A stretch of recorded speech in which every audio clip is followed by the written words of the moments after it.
It began with a climb. Bilal ibn Rabah, once enslaved for his faith, now stood atop the Kaaba. The same stones that once bore idols now carried his voice.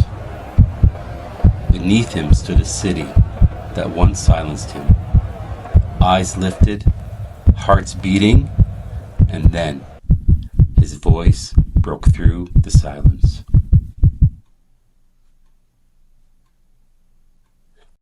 Allahu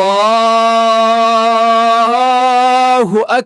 From the roof of the Kaaba, that first call to prayer transformed Mecca, igniting the heartbeat of an Islamic environment that still echoes today.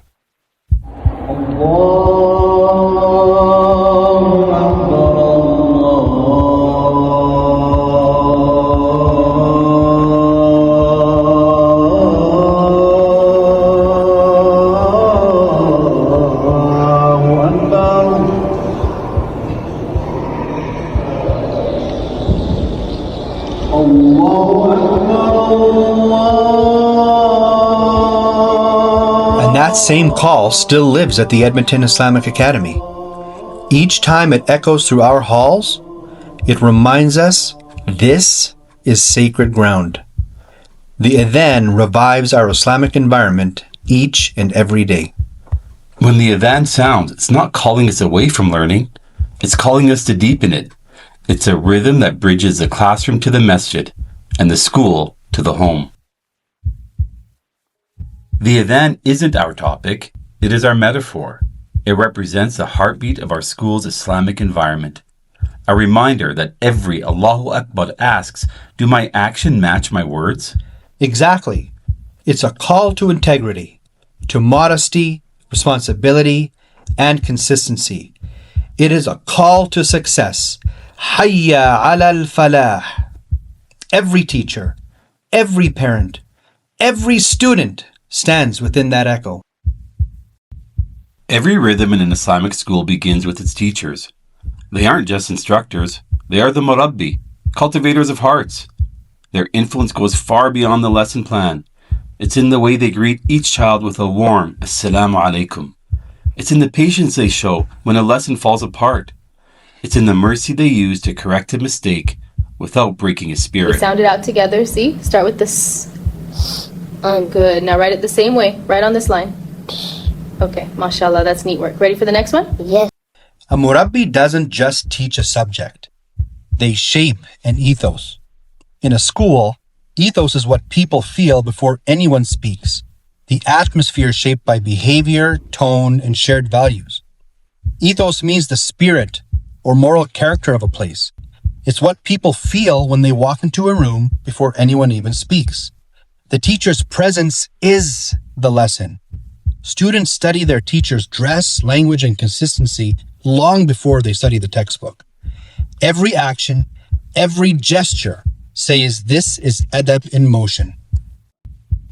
That's the ethos of an Islamic school. Not a poster or a slogan, but an atmosphere you can feel. When the Adthan calls, it's not a pause from learning, it's a bridge to action that reflects our values. It is where the real teaching begins.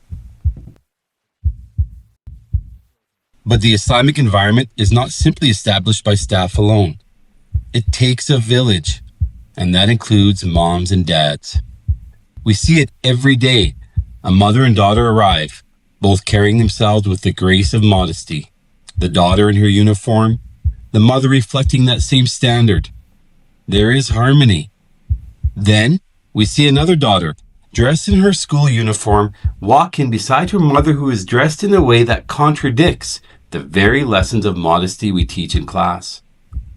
We aren't here to judge anyone's journey, but our students notice everything. And in that moment of disconnect, a question forms in that young girl's mind, even if she never speaks it aloud. Do the rules only apply to me? This isn't just about dress. It's about every message we send, the harsh words we use in a moment of frustration in the parking lot. They don't stay in the parking lot.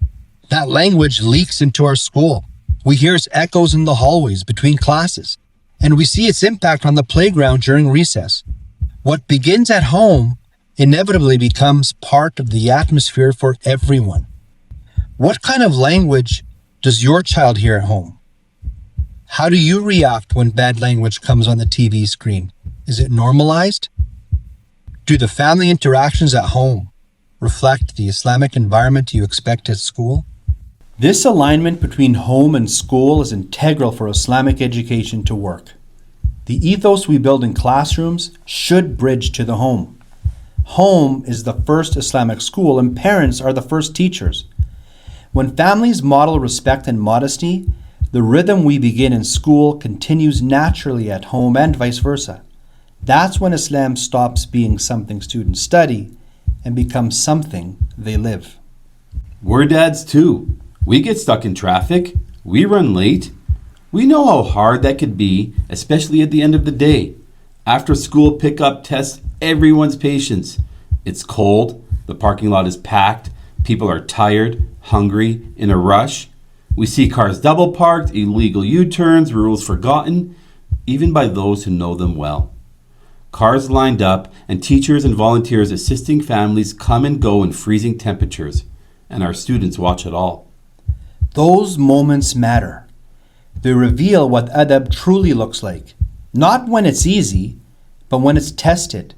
When we choose calm over chaos, that is the perfect opportunity for you to teach patience over pride. This is one of those teachable moments, teaching courtesy over convenience. Those virtues are what set our Islamic environment.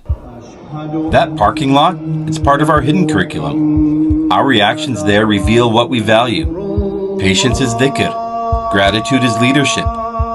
Every moment of courtesy builds the same ethos we talk about inside.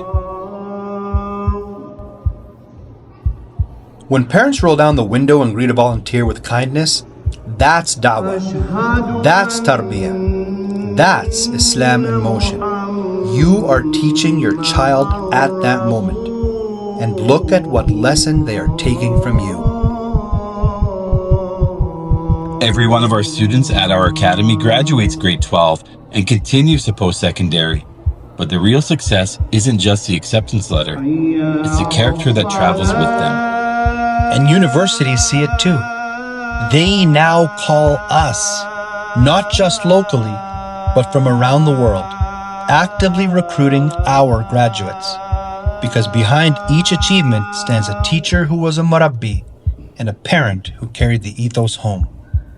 When the Adthan calls, it bridges worlds, the divine and the daily. It reminds us that every math lesson, every smile, every moment of patience is a form of worship. The voice of Bilal, may Allah be pleased with him, once declared truth to a city. Today, that same echo reminds us to protect the soul of our schools. Each of us, teacher, parent, student, is a guardian of that bridge. The responsibility is shared. The impact is eternal. The Adthan calls. How will we answer? How will we come to success?